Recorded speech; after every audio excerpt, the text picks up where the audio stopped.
Have you ever really thought about how some places are designed almost meticulously to bridge the spiritual and the physical, where, deep purpose meets amazing architecture and nature?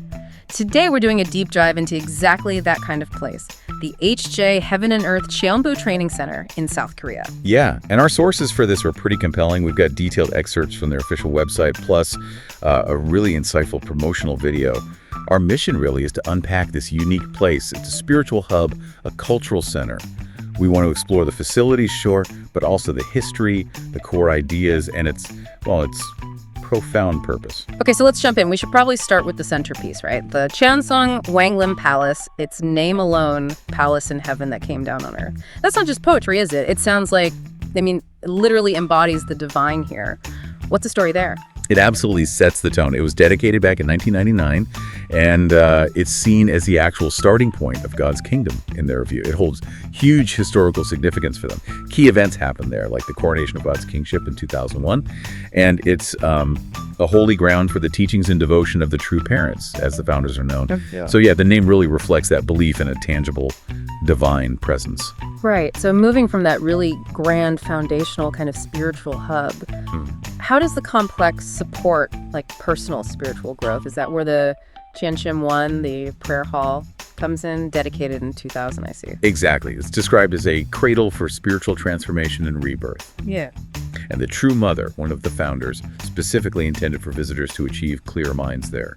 The design itself encourages quiet introspection, which is crucial for that clarity she envisioned.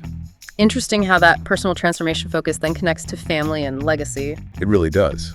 And that leads us nicely to a pretty unique concept. The CheonBo one. This was established more recently in 2017. Its whole purpose is to keep detailed records of blessed families and leaders. Their names can actually be engraved for future generations.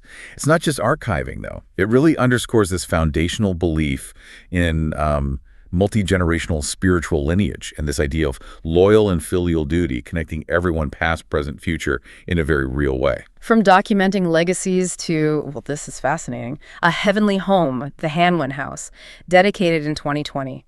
It's described as a place designed for the heavenly parent, their main concept of the divine to actually rest. What does that imply? And what about these symbolic owls safeguarding heavenly fortune? Well, the Hanwon House truly embodies their belief in a close, almost familial relationship with the divine. It's not distant, it's present. And the owls, they symbolize ancient wisdom protection, sort of ensuring the sanctity and prosperity of this divine resting place. It really reflects a desire for harmony between the spiritual and the natural, especially with its eco-friendly design.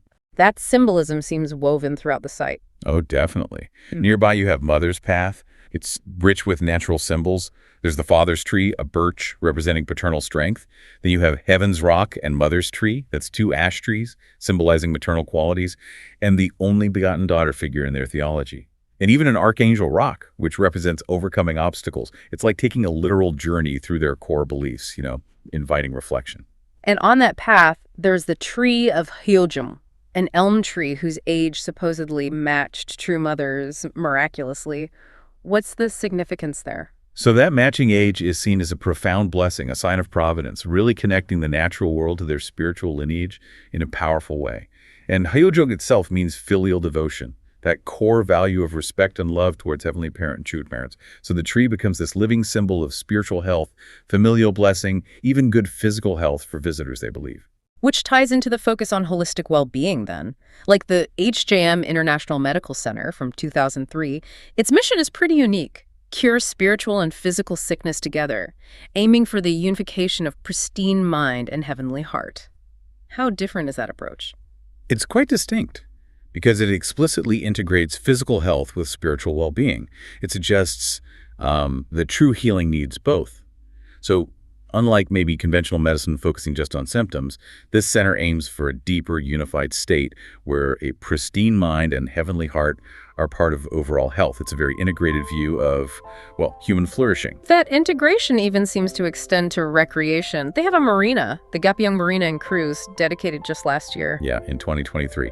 It apparently fulfilled True Father's 60-year dream, and it features Korea's first electric-powered river cruise boat, which is interesting in itself. How does a modern leisure spot like that fit the spiritual vision, though? Well, I think it highlights the practical application of their ideals. bringing people together, enjoying nature responsibly, fostering community. It shows that vision isn't just abstract theory. It's about building a tangible, peaceful society.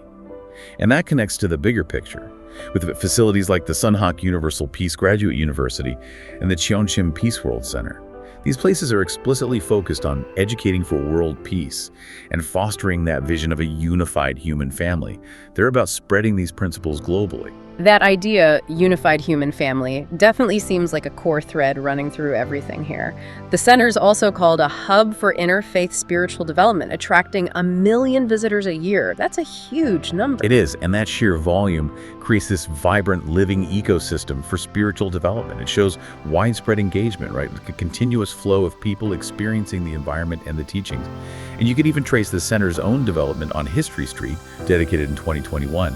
It captures the half-century-long history of how this whole place evolved. So as we kind of wrap up this deep dive, it's clear the HJ Heaven and Earth CheonBo Training Center isn't just one thing. It's this unique, complex, blending spiritual tradition, family legacy, and really modern facilities all together. Absolutely. And ultimately, it reiterates that overarching vision, striving to be a living blueprint for one family under God, focusing on reconciliation and peace, not war and conflict, by integrating all these different elements. It really makes you think, doesn't it? What might our world look like if spiritual aspirations were more consistently integrated with our physical world, our daily lives, kind of like the vision they have at the HJ Heaven and Earth CheonBo Training Center? Something to ponder.